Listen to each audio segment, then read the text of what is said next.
Hari ini kita akan membahas tentang kebutuhan akan sistem manajemen kinerja baru. Nah, jadi teman-teman sekalian, di dalam proses penyusunan kinerja, nah, jadi perkembangan kinerja saat ini pun berkembang begitu besar. Nah, kenapa dibutuhkan manajemen kinerja baru? Karena adanya globalisasi dan liberalisasi perdagangan dunia. Adanya AFTA, APEC, NAFTA, dan juga GATT. Tidak dipungkiri saat ini dengan berjalannya perkembangan atau perubahan lingkungan, ya, baik hubungan ekonomi, iptek maupun budaya yang begitu berkembang saat ini pun membuat perilaku atau SDM di Indonesia pun juga akan terpengaruh. Perubahan strategi dunia usaha, visi dan misi baru, dan juga manajemen baru, serta akan memunculkan yang namanya manajemen kinerja baru. Kenapa demikian? Karena manajemen kinerja baru itu adalah alat untuk mengkomunikasikan tujuan dan pencapaian. Jadi istilahnya gini,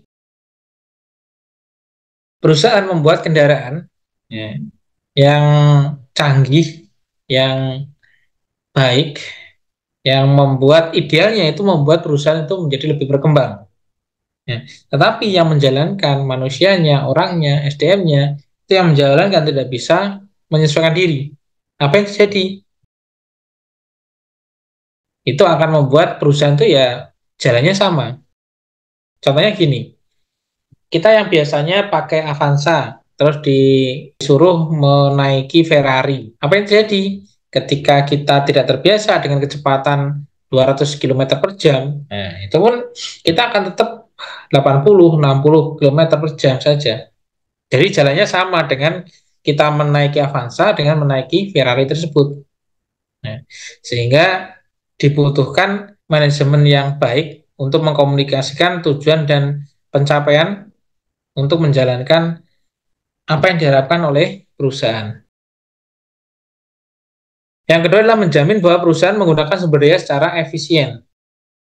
Jadi bukan hanya tentang kita memperbarui mesin atau memperbarui alat, tetapi kita juga memperbarui SDM-nya. Ya, sehingga apa? Sehingga itu akan menjadi lebih baik lagi, menjadi terpakai dengan efektif dan efisien. Yang ketiga adalah fokus pada perbaikan berkelanjutan. Jadi seringkali saya sampaikan bahwasanya di dunia ini tidak ada hal yang pasti. Hanya satu hal yang pasti itu adalah perubahan. Maka perlu ketika adanya perubahan perlu perbaikan yang terus berkelanjutan. Yang keempat adalah panduan yang kritis untuk evaluasi efektivitas organisasi. Jadi perlu adanya sistem yang memaksa kita untuk menjalankan sistem yang diberikan oleh perusahaan. Jadi contohnya adalah ketika kita bekerja, ketika tidak diawasi, maka kita akan bekerja sesuai dengan selera kita. Padahal perusahaan itu tidak mempekerjakan kita untuk bekerja sesuai dengan selera kita, tapi adalah sesuai dengan selera perusahaan. Nah, maka perlu adanya strategi baru, SOP baru yang membuat kita itu dipaksa untuk benar-benar bekerja sesuai dengan yang diinginkan dari perusahaan. Karena yang menggaji kita itu adalah dari perusahaan. Jadi, manajemen kinerja adalah sebuah proses yang bertujuan untuk meningkatkan kinerja karyawan, kinerja tim, dan juga organisasi. Proses ini dilakukan bersama antara manajer dan pegawai. Jadi tidak hanya manajer yang tahu atau yang melakukan atau yang mengerti tentang manajemen kerja itu, tapi juga pegawai. Kenapa demikian? Ketika manajer dan pegawai itu sama-sama tahu apa yang harus dikerjakan, oh ternyata manajer saya ini memarahi saya karena saya itu kurang sesuai dengan apa yang diinginkan perusahaan. Manajer pun juga akan memberikan arahan yang baik dalam tanda kutip meskipun memarahi tetapi tidak diterima dengan baik. Nah, dan seperti itu. Sama-sama tahulah. Nah, di dalam proses pengukuran kinerja ada beberapa evolusi sistem Yang pertama adalah tahap pertama, itu adalah pengukuran kinerja berorientasi pada cost accounting yang datanya diambil dari masa lampau. Adapun beberapa indikator kinerja yang penting merupakan indikator finansial seperti profit dan ROI, ya, return of investment. Jadi kalau dulu itu memang apa-apa diukur dengan uang.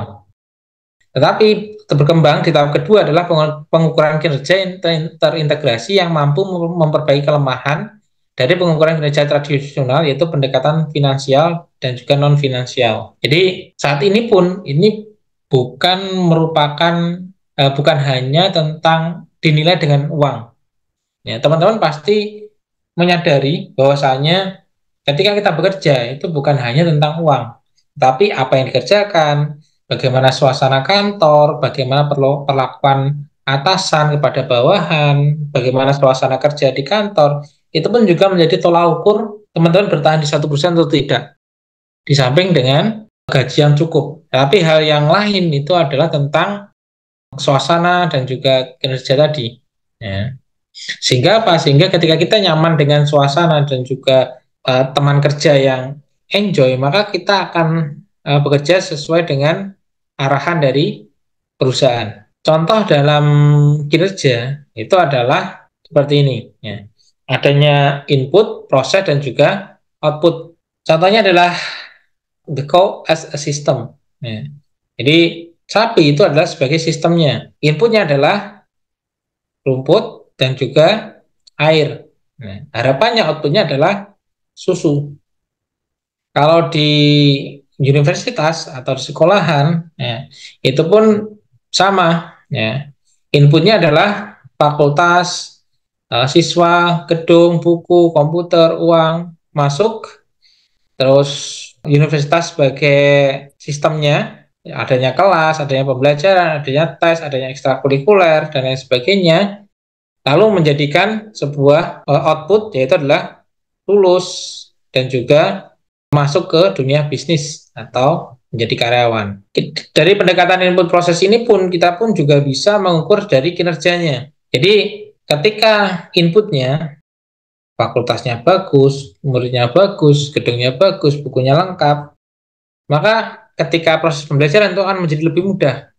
Harapannya menjadi lulusan yang baik. Terus bagaimana contohnya di dalam perusahaan? Jadi dalam kinerja itu pun ketika kita sebagai karyawan masuk, kita bekerja di dalamnya dengan peralatan yang lengkap, dengan penunjang pekerjaan yang baik, ya, dengan sistem yang baik, maka kita akan menghasilkan produk ataupun jasa yang baik pula. Pertanyaan adalah apa yang diperbaiki ketika kita menginginkan output yang baik?